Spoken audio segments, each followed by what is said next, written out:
Santo. Amén. Estimados fieles, hoy, en este domingo, se trae la parábola del fariseo y del publicano. Y la razón de la misa es interesante. Dice que Dios manifiesta máximamente su omnipotencia, perdonando y teniendo misericordia. Entonces, el atributo máximo de la omnipotencia de Dios es tener piedad del pecador. Puede parecer extraño a primera vista eso, siendo que Dios, como es omnipotente, creador del cielo y la tierra, más bien le conviene esa potencia creadora. Aquí dice la oración de este día que el mayor atributo de Dios es el ser misericordioso. Dice Santo Tomás de Aquino acerca de esta misericordia, él se pregunta si es que Dios es misericordioso. Va a definir qué es la misericordia. Es, en cierta manera, tomar la miseria del prójimo sobre su corazón como si fuera propia. Y va a decir que en el hombre esta misericordia tiene dos movimientos. El primero, de tristeza. Uno se duele por el mal del otro como si fuera propio. Y el segundo movimiento es de poder remediar esa tristeza, ese mal, ese defecto con alguna perfección nuestra. Obviamente en Dios no hay pasiones, no puede haber tristeza en ese movimiento de Dios, pero sí está el hecho de que Dios quiere remediar los defectos nuestros, en este caso el pecado. ¿Y cómo lo hace? A través de alguna perfección que Él tiene. Él es la misma perfección, el cúmulo de todas las perfecciones está en Dios, el bien sumo infinito. Entonces Él quiere comunicar ese bien. El bien, ustedes saben, es aquello que es difusivo por sí mismo, quiere darse a los hombres. Él lo hizo en la creación y quiere continuar haciéndolo con los defectos, las miserias, el pecado del hombre. Y aquí vemos algo también interesante. ¿Por qué la omnipotencia de Dios se manifiesta mucho más en la misericordia por el pecador que en la misma creación? Porque en la creación obviamente se requiere un poder infinito para crear, o sea, sacar los seres de la nada. En la creación nada ponía obstáculo a Dios. Las criaturas no ponían ningún obstáculo a Dios, puesto que no existían todavía. Pero otra cosa sucede con el pecado.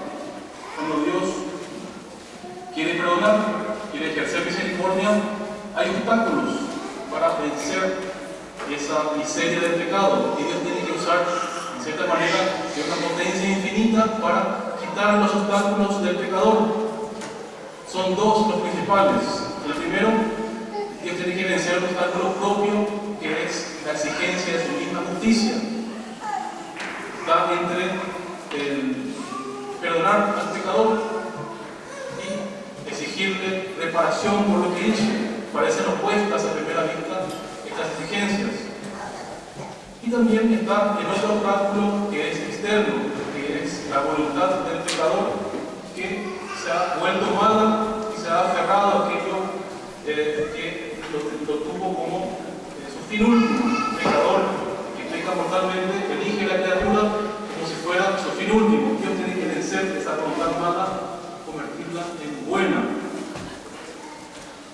Y todo esto, queridos fieles, se realiza de manera perfecta en la penitencia. Dios ejerce una omnipotencia mayor que en la creación, perdonando los pecados. Vamos a ver cuatro cosas, cuatro maravillas que Dios hace en el sacramento de la penitencia. La primera, como decíamos, Dios concilia aquello que parecía inconciliable. En detalle, la gloria de Dios y la salvación del pecador. Y también la conservación de la ley de Dios y la salvación de aquel que transgrede esa ley. Vemos en el Antiguo Testamento que los hombres nunca pudieron mantener el justo equilibrio entre las dos cosas. Ya sea se sacrificaba el pecador por la ley, vemos el ejemplo en la moral de los fariseos, por ejemplo, ya sea también se sacrificaba la ley por el pecador. También, por ejemplo, en el mundo pagano, la ley, por ejemplo, tenía mucha importancia, había pecados que no se tenían como tales. Entonces, solamente Cristo es el que viene a restablecer el orden de la justicia y a la vez también salvar al culpable.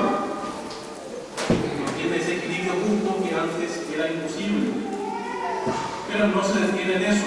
Hay otra maravilla, la segunda, es que Dios, haciendo esto, destruye el pecado. El pecador solamente tiene que arrepentirse, tiene que declarar los pecados, contarlos en confesión, tiene que proponer enmienda y reparación.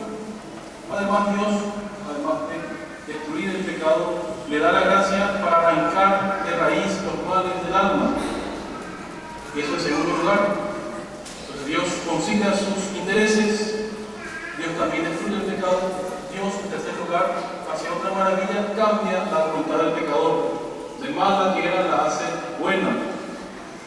Porque sabemos bien, el que peca mortalmente se aparta de Dios, abraza a las criaturas como si fuera su último fin y permanece ahí con la voluntad mala. Y se repite esos actos malos, se vuelve el vicio que al final termina por esclavizar la voluntad del pecador, que si no hace nada para levantarse de eso, queda bajo la tiranía de los pecados.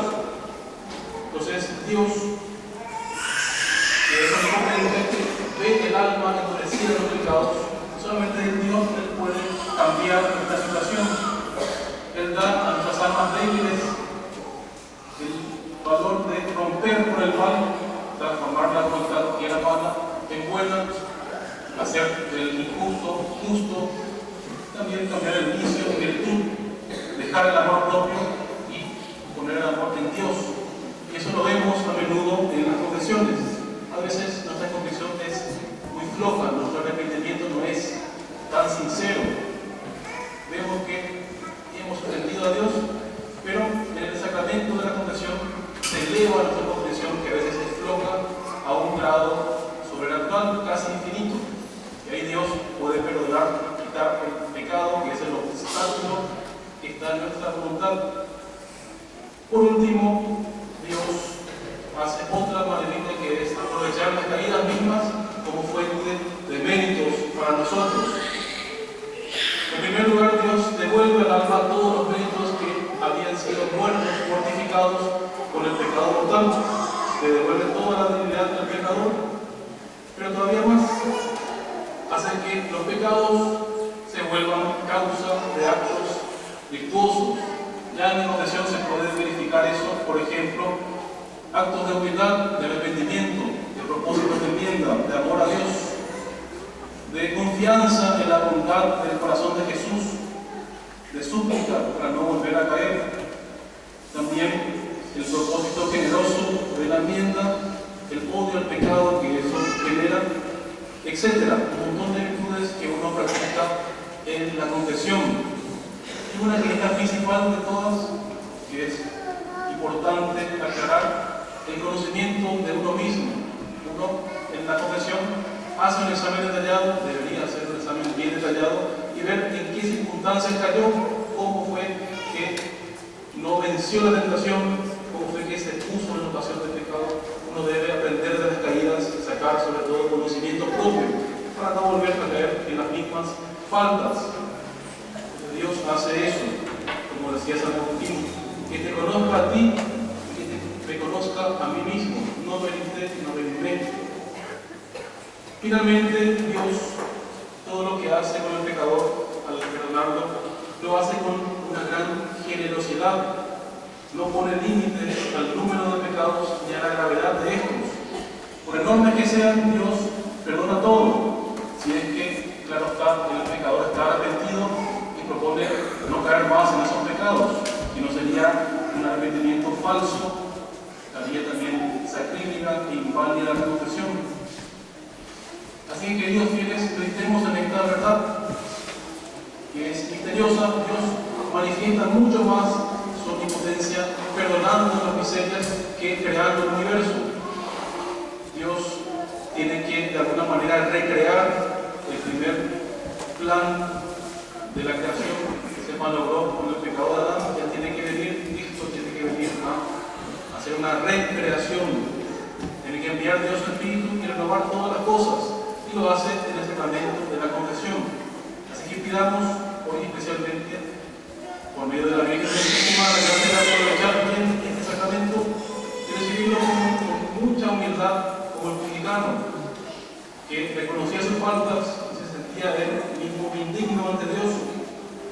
El que se humilla y confiesa los pecados será exaltado y será glorificado, pero el que se ensalza, el que se cree justo, el que desprecia a los demás, ese será condenado. Pidamos la gracia de ser como el publicano, no como el fariseo. Ave María Purísima.